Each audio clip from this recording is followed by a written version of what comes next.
Hallo ihr Lieben und willkommen zurück zu einem neuen Video. Ich bin Falk und ich werde dir heute 3 Gründe nennen, warum du noch nicht auf Deutsch lesen kannst, wie du es in Zukunft aber kannst, und am Ende des Videos habe ich noch eine Überraschung für dich. Dranbleiben bis zum Ende lohnt sich also. Grund Nummer 1 ist, du benutzt zu schwierige Texte beim Lesen. Du liest zu schwierige Texte, die zu herausfordernd für dich sind, die zu schwieriges Vokabular haben, die zu schwierige grammatische Strukturen haben und deshalb hast du ein Problem, einen Text zu verstehen. Das können zum Beispiel schwierige Zeitungsartikel, schwierige Sachbücher, aber auch komplizierte Romane sein. Du möchtest dieses Buch oder diesen Artikel vielleicht unbedingt lesen.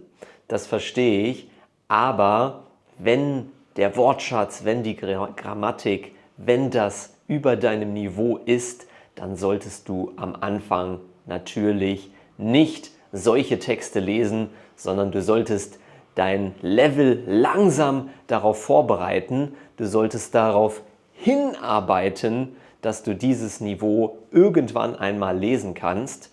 Und dieser Prozess dauert natürlich eine Weile. Ich kann es verstehen, du willst natürlich etwas lesen, das dich interessiert, das du vielleicht auch in deiner Muttersprache liest, aber glaube mir, es macht keinen Sinn, sofort mit einem sehr schwierigen Text anzufangen. Manchmal gibt es Schüler von mir auch, die unbedingt diese Texte lesen wollen und das auch machen, aber man braucht erstens sehr, sehr viel Geduld, zweitens eine hohe Frustrationstoleranz, weil man sehr, sehr viele Wörter nachschlagen muss und weil man sehr viel am Anfang nicht verstehen wird. Und es ist natürlich sehr, sehr zeitintensiv.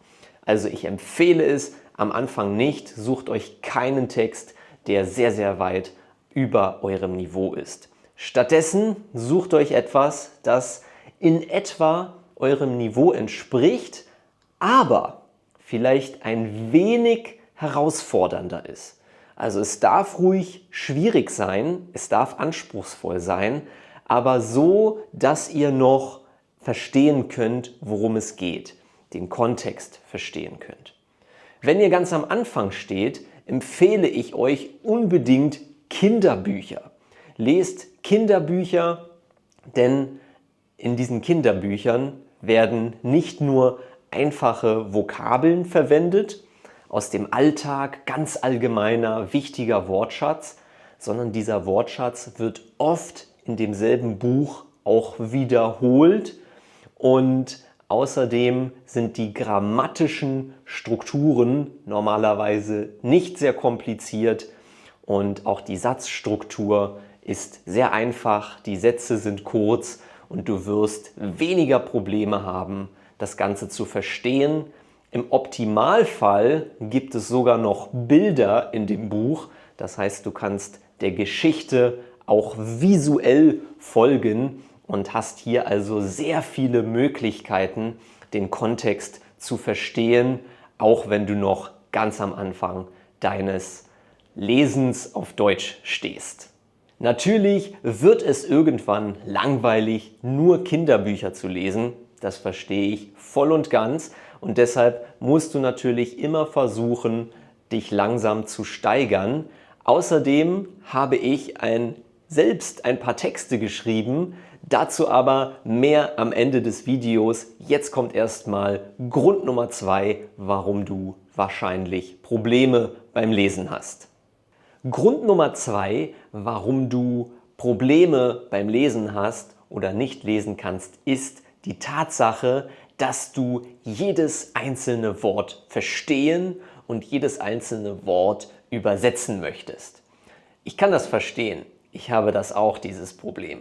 Man liest einen Text und man möchte ihn natürlich am liebsten so lesen, wie man in der Muttersprache liest. Und in der Muttersprache versteht man schließlich jedes einzelne Wort, in der Fremdsprache aber nicht. Wir müssen verstehen, Lesen in der Muttersprache und Lesen in einer Fremdsprache, das sind zwei verschiedene Paar Schuhe. Das bedeutet, das sind zwei ganz verschiedene, unterschiedliche Dinge. Lesen in einer Fremdsprache erfordert Mut zur Lücke. Mut zur Lücke, das bedeutet, wir müssen uns trauen, wir müssen die Tatsache akzeptieren, dass wir nicht jedes Wort verstehen werden, aber trotzdem weiterlesen werden. Wir lesen weiter und wir versuchen, das große Ganze zu verstehen. Wir versuchen, den Kontext zu verstehen, aber nicht jedes einzelne Wort. Das wird besonders am Anfang, wenn du noch am Anfang deines Lesens, deiner Deutschlernreise stehst, nicht funktionieren, aber auch später wird es schwierig. Auch später ist das eine gute Fähigkeit, wenn du versuchst, neue Worte aus dem Kontext zu dekodieren, aus dem Kontext zu verstehen. Habe also, wie gesagt, Mut zur Lücke, das ist ganz, ganz wichtig. Ich sehe das häufig bei meinen Schülern. Sie würden gerne jedes einzelne Wort übersetzen. Aber wenn ihr jedes einzelne Wort übersetzt, dann besteht auch das Risiko, dass es gar keinen Sinn macht. Ich gebe euch ein Beispiel. Im Englischen gibt es zum Beispiel den Ausdruck when it comes to. Zum Beispiel when it comes to reading German. Im Deutschen, wenn wir das 1:1 übersetzen würden, wäre das wenn es zu kommt. Also zum Beispiel wenn es zum Deutschlesen kommt. Das sagen wir aber nicht auf Deutsch. Das passt nicht. Wir würden eine andere sprachliche Formulierung wählen. Und deshalb siehst du, auch aus diesem Grund macht es keinen Sinn, zu versuchen, 1:1 die Wörter zu übersetzen. Mach das also nicht, sondern fokussiere dich darauf, den Kontext zu verstehen und Wörter aus dem Kontext zu erschließen, zu dekodieren. So, wie geht man jetzt an einen Text? Wie kann man einen Text richtig lesen? Es gibt verschiedene Methoden. Eine Methode, die mir ganz besonders gefällt und die ich dir vorstellen möchte, ist das Lesen in 3 Stufen. Lesen in 3 Stufen. Es gibt 3 Stufen und die erste Stufe ist das globale Verstehen. Ein globales, allgemeines Verstehen. Hier liest du den Text nicht wirklich, sondern du überfliegst den Text nur. Du scannst erstmal allgemein, was das Thema ist. Du schaust zum Beispiel auf den Titel des Kapitels, den Titel des Artikels. Vielleicht gibt es Bilder, du schaust dir die Bilder an und du schaust, vielleicht fallen dir ein paar Wörter schon direkt ins Auge aus dem Text, vielleicht dick markierte Wörter oder etwas ganz allgemein. Worum geht es in diesem Text?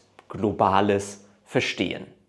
Dann Stufe 2 ist selektives Verstehen oder selektives Lesen. Jetzt schauen wir ein ganz klein bisschen genauer hin.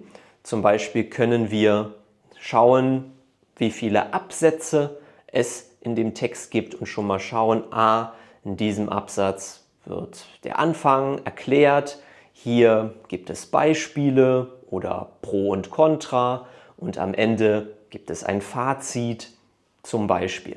Ganz allgemein, wie ist die Struktur des Textes und wir schauen auch auf ein paar Wörter schon, die wir verstehen. Zum Beispiel können das Zahlen, Jahreszahlen, Namen oder wichtige Fakten sein. Wörter, die wir verstehen, insbesondere Verben, sind oft gut, weil die Verben das Zentrum des deutschen Satzes sind. Und ohne das Verb wird man den Satz nicht verstehen können oft.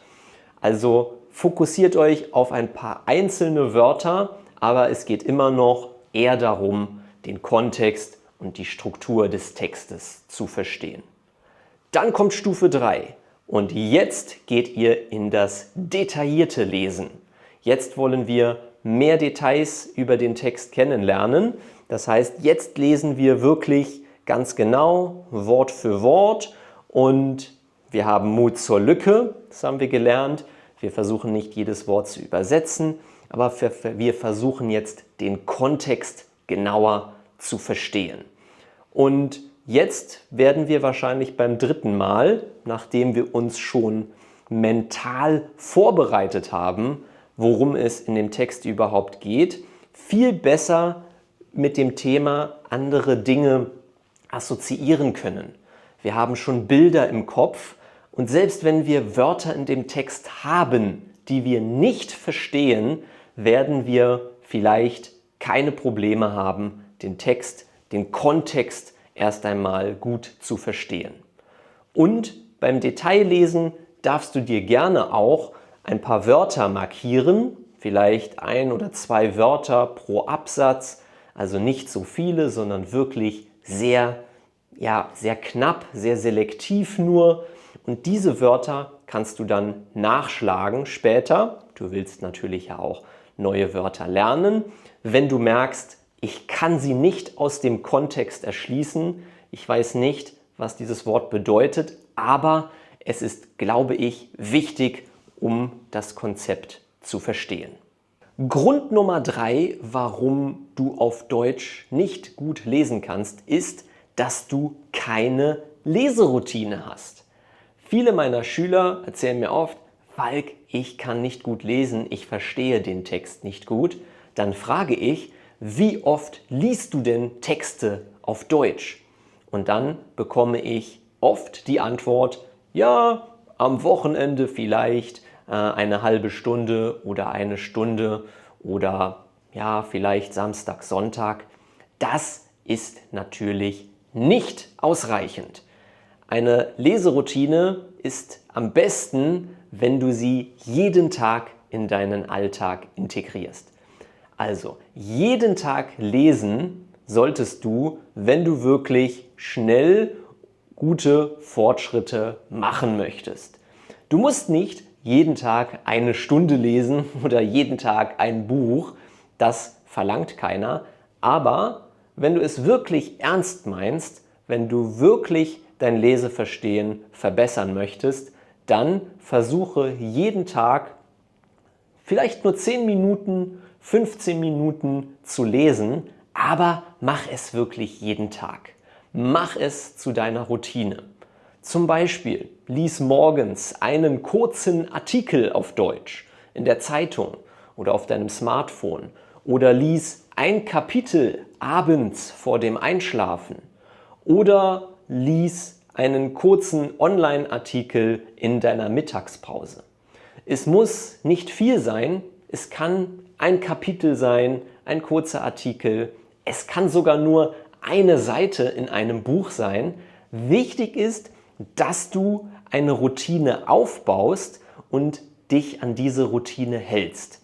Dass du jeden Tag ein bisschen liest und dann natürlich, wenn es möglich ist, versuchst du diese Routine auch Schritt für Schritt ein bisschen zu erweitern. Also vielleicht 15 Minuten pro Tag lesen, 20 Minuten pro Tag und vielleicht dann ja am Wochenende, wenn du ein bisschen mehr Zeit hast, auch gerne mal länger.